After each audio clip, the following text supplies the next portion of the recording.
Nell's mitten came out from under the buffalo robe and pointed off the road, where the snow had drifted blue against the cutbank. Caleb Ward pulled the mare up.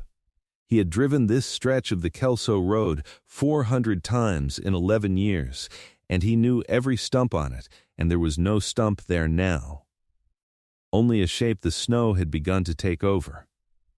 It was a shoe, a woman's shoe, split across the toe, and above it a hem gone stiff with ice, and above that a coat that was not a winter coat at all. He was out of the wagon before he knew he had moved. "Stay up on that seat. Do not come down." The woman sat with her back against the cutbank and her knees drawn up and both arms crossed hard over her chest, and for one long breath he took her for gone. Then the bundle inside her coat moved. A sound came out of it, thin as a nail drawn over tin, and she opened her eyes. They were not the eyes of somebody who wanted to be found. He went down on his heel in the snow. The lantern swung and threw its light up under the edge of her shawl and showed him her mouth cut open at the corner from the cold and a baby's fist against her collarbone. "Ma'am, my name is Caleb Ward. I am the sheriff in Kelso Bend." Something went out of her face at the word sheriff. Not fear, exactly. Something worse than fear, something that had already given up its turn. Her lips moved twice before any sound came with them. "Please don't send us back." Behind him, up on the wagon seat, Nell had risen to her knees with the robe still around her shoulders, watching. She was 7 years old, and she had not once disobeyed him about that seat since she was old enough to climb onto it. She disobeyed him now. She came down into the snow in her good Sunday boots, and she did not go to her father. She went to the woman, and she pulled the buffalo robe off her own back, and she laid it over the two of them without asking anybody a single thing. Caleb had the woman in the wagon box in under a minute. He drove home with one hand and kept the other on the lines of the robe to hold it down against the wind, and Nell knelt in the straw beside the stranger the whole 3 miles and never took her eyes off the baby. The house sat a half-mile out of town on a low rise, with the barn behind it and the creek willows beyond that. All of it gone to one color under the snow. He carried the woman in. He set her in the chair nearest the stove and got the fire up and put the kettle on and pulled off her shoes, and her stockings came away in pieces, and he made himself look at her feet the way a man looks at a wound on a horse. Because if he looked at them any other way, he would have to think about how far she had walked. Not frozen. Close, but not frozen. The baby was better off than she was. That was the thing he understood first, and it told him most of what he needed to know about her. She had put every scrap of wool she owned around that child and gone into the weather with a summer coat and a shawl. The baby was a boy, 5 months or thereabouts, red and furious and very much alive. And when she got him free of her coat and put him to the fire, he hollered until the rafters rang. Nell stood in the doorway with snow melting in her hair and listened to that squalling like it was fiddle music. The woman gave her name as Ada Reese. She gave the baby's name as Samuel. She gave nothing else. Not that night. Caleb did not push her. He had spent 11 years learning that a frightened person will hand you the truth the way a wild cat hands you a paw, one claw at a time, and only if you sit still. He gave her the back room that had been the pantry, with a cot in it. He gave her a pair of Mary's stockings out of the trunk, and his hand shook once on the trunk lid, and then it did not shake again. In the morning he found her at the stove with the baby on her hip, trying to lift the water bucket one-handed. "Sit down, Mrs. Reese. I would rather work. You would rather not owe me. That is a different thing." She set the bucket down. Her chin came up and her eyes went flat and level, and Caleb saw that she was younger than he had thought under the dirt and the cold, and prouder than was good for anybody in her position.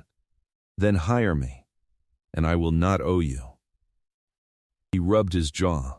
Outside the window, the snow was still coming sideways now, and the drifts had climbed the north side of the barn to the second board. The road to town will be shut 10 days at the least, longer if it turns off. I have a girl who has been keeping this house since she was 5 years old and doing it badly, and I have a county to ride and a jail with 2 drunks in it. Wages are $4 a week and the back room and your board. You will not be asked to leave it while the snow is on the ground. And after the snow. We will see about after the snow. She looked at him a long moment. Then she picked up the bucket with both hands and carried it to the stove, and that was the arrangement, made in 11 words with neither one of them saying what either one of them meant. The house had been cold for 2 winters. Not cold in the stove sense, cold the way a room goes when the person who used to hum in it stops. Caleb had kept it swept, and he had kept Nell fed, and he had not once sat down in the chair by the window, and if any woman in Kelso Bend had a thought about that, she had learned to keep it behind her teeth. Nell took to Ada the way a lamp takes to a match. It started small, and it started fast. On the second day, the child carried her school slate into the pantry room and sat on the floor by the cot and drew horses for an hour without being asked and without saying much, while Ada mended by the window. On the third day, at supper, Caleb came in from the barn and found 4 places set at a table that had been set for 2 since the spring Mary died. A tin plate for the sheriff, a tin plate for Nell, Mary's good white plate with the blue rim for Ada. And the 4th place, at the end, no plate at all, just the wooden bowl Nell herself had eaten out of when she was small, set down square in front of an empty chair for a baby who had no teeth in his head. Caleb stood in the door with his hat in his hand and looked at that bowl a good while. He did not say a word about it. He hung the hat and washed at the basin and sat down and asked Nell about her sums, and Ada watched him do all of that with a small crease between her brows, as though she had been braced for something that did not come. The next morning he woke to a banging and a scraping over his head and got up the ladder to the loft to find his daughter with both arms around the cradle he had made the winter before Nell was born. Pine, pegged, with a rail he had cut too thin and had to splice. Mary had rocked it with her foot while she shelled peas. He had carried it up there the week after the funeral and had not gone up after it since, not for the neighbors' babies, not for anything.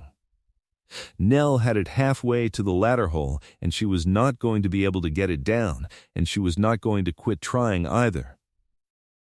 Caleb crouched by her in the dark under the roof boards. Dust and cold and the smell of dry pine. That is heavy for you. Sam sleeps in a laundry basket.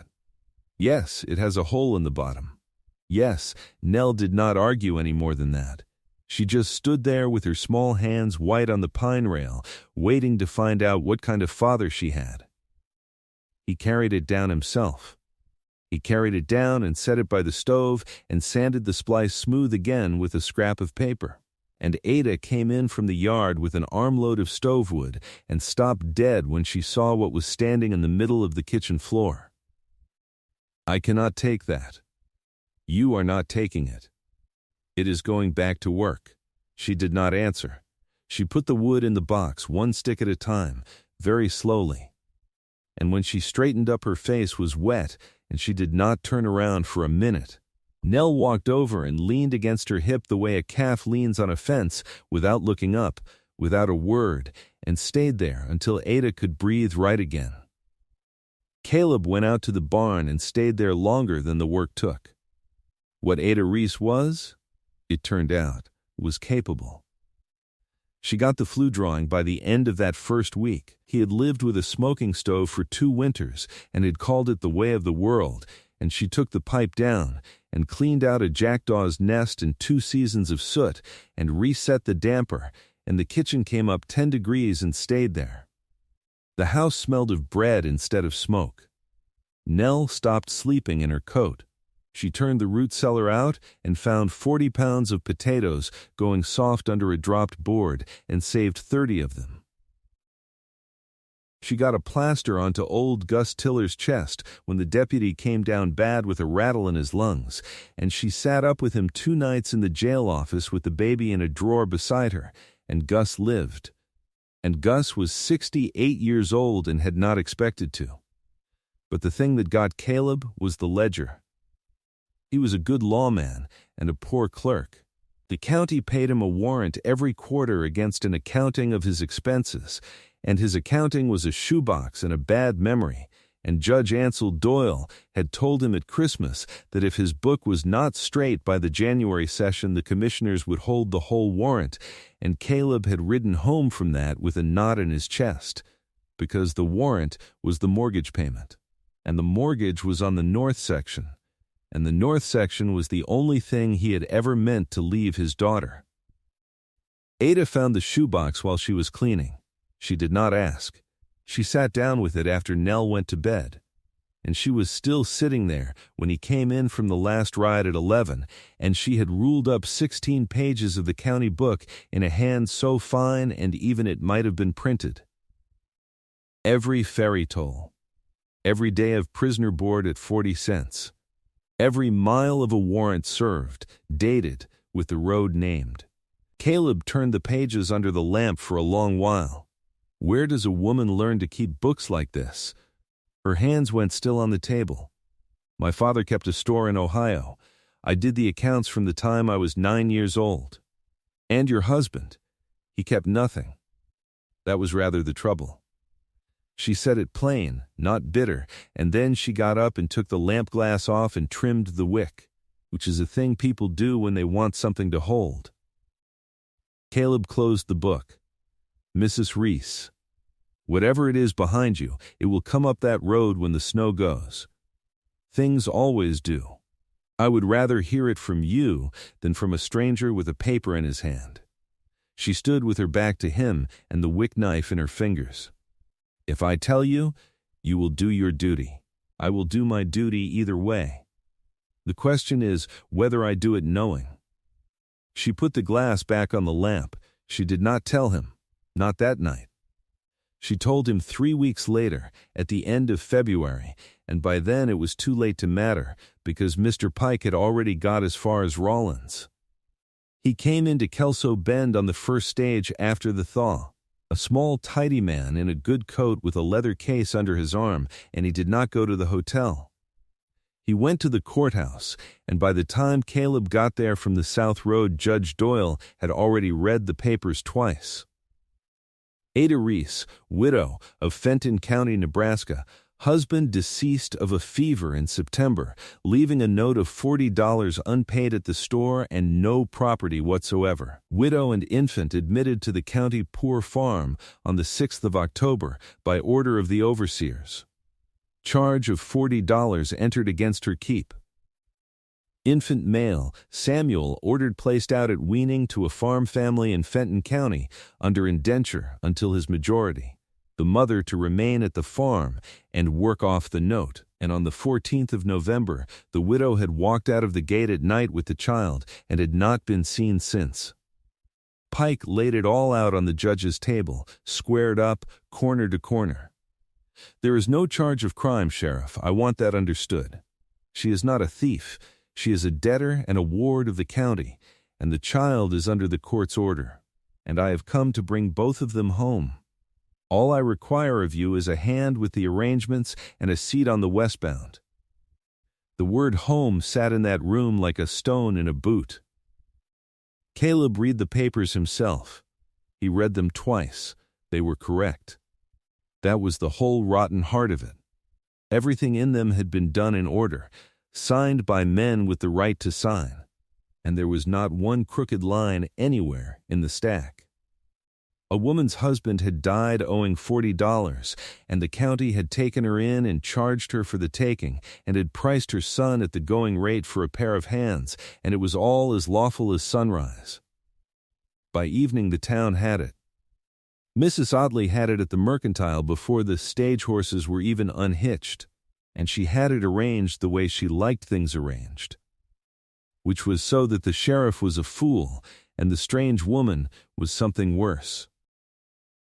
There were 2 or 3 in Kelso Bend who said out loud that a widower's house with a strange woman in it wanted looking into.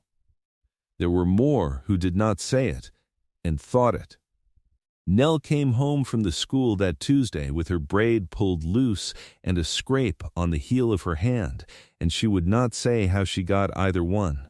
She went straight past the stove and past her father and into the pantry room, and she climbed onto the cot beside the cradle and put her face against the baby's back and stayed that way until dark. Ada stood in the doorway with a dish towel in her hands and did not go in. She had learned a long time ago what it costs a child to be looked at while she is crying about something she will not name. Later she washed the scrape and put a bit of tallow on it and wrapped it, and Nell watched her do it with her jaw set hard. They said you are not our anything.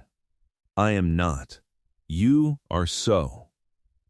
Ada tied the wrapping off and smoothed it flat with her thumb, and her hands were as steady as a farrier's, and inside her chest everything was coming down at once like snow off a roof in March. You will have this house and your father when you are grown, and that is worth more than anybody at that school has got. Do not let them make you fight about me. I am not worth a scraped hand. Nell pulled her wrapped hand back and held it against herself and looked at Ada Reese with 7 years of absolute certainty. You are. Caleb rode home in the dark and told Ada everything, standing in the kitchen with his hat still on. She did not cry. He almost wished she had. She listened to the end, and then she nodded once, like a person hearing that the weather would turn, and she went into the pantry room and came out with her satchel. I will go in the morning. Before it gets around any further, you will not go anywhere in the morning. There is a hearing set for Thursday. There is no use in a hearing. You read the papers. They are good papers. They are lawful papers. That is not the same as good. Sheriff, she set the satchel down and looked at him with the steadiest, most ruined face he had ever seen on anybody. If you stand up in that room and take my part, you will be the sheriff who would not serve a lawful order because of a woman living under his roof. You will lose the office. Nell will hear about it at the school every day for a year. I have had a warm house for 3 months, which is 3 months more than I looked for, and I will not spend Nell's whole childhood buying myself another week of it. Then she went in and shut the door.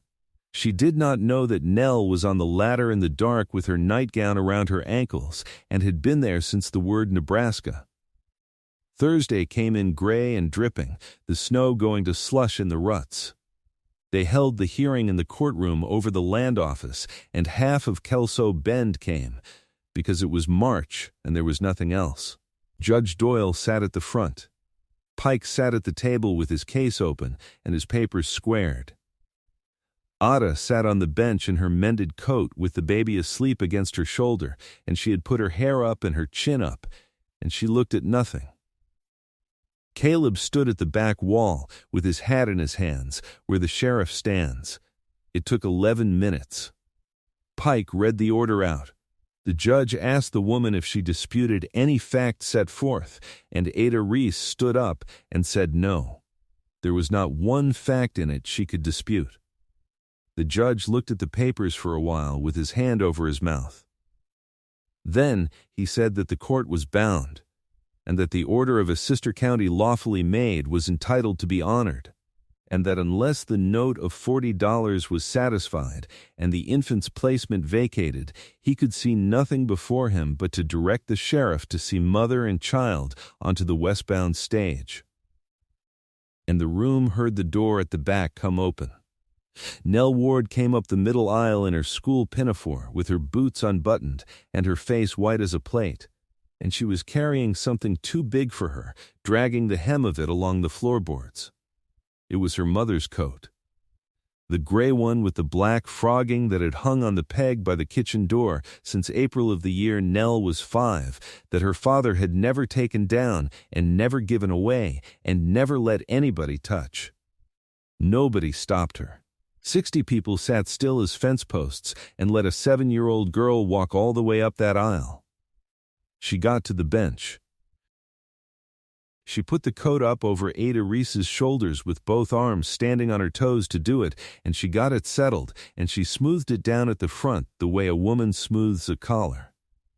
Then she took hold of Ada's hand in both of hers and turned around and faced the judge and all the rest of them. Please don't send them back.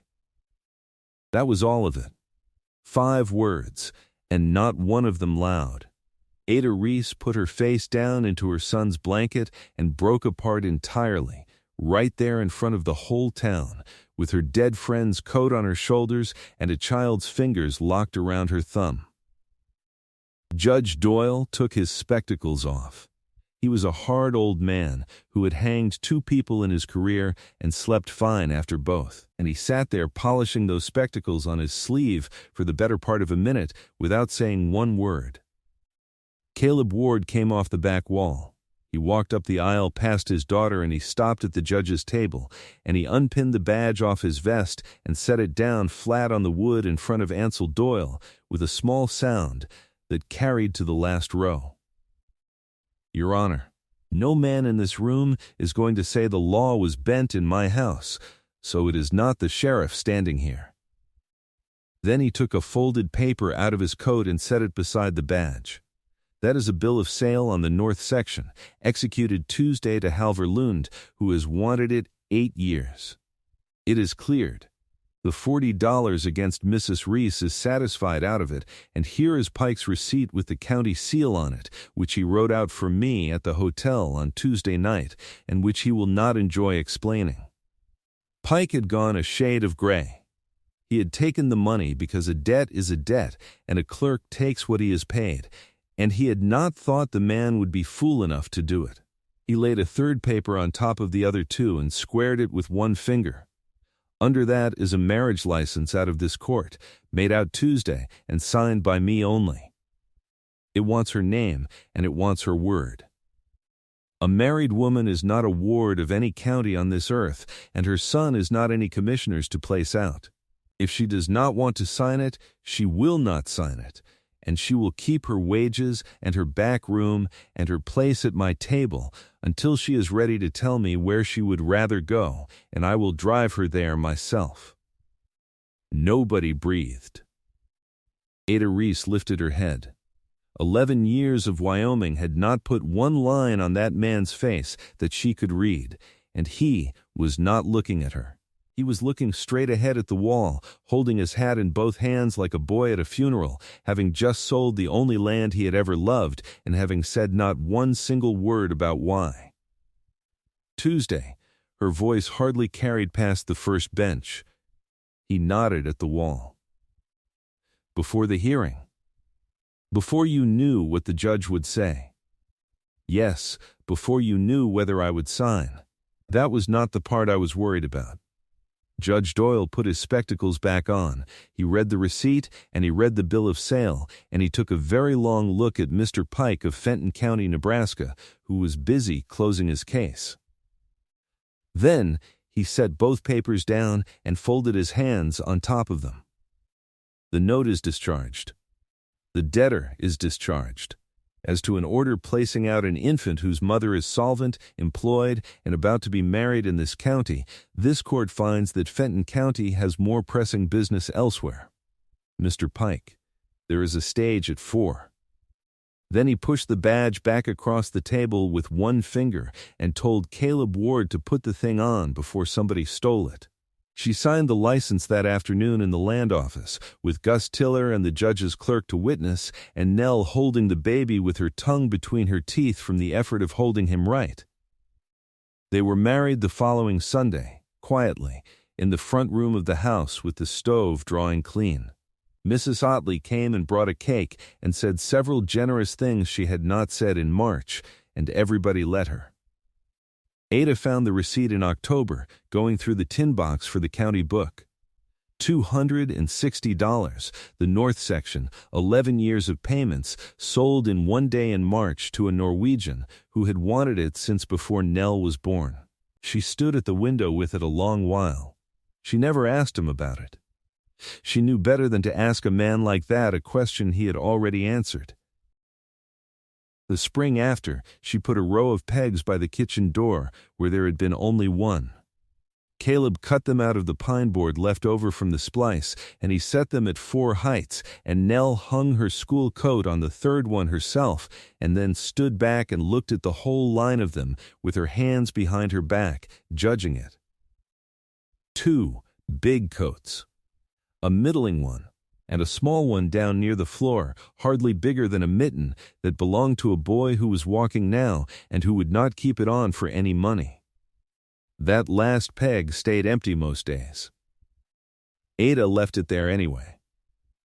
On winter nights she would come out to bank the stove and find the coat gone from it again, and would find her son asleep in the pine cradle with the spliced rail still in the thing, and Nell asleep on the floor beside him with one hand through the slats and the buffalo robe pulled over the both of them, and her husband in the chair by the window where he had not sat in 2 years, with his boots off and the lamp turned low, waiting up for the last of his family to come to bed.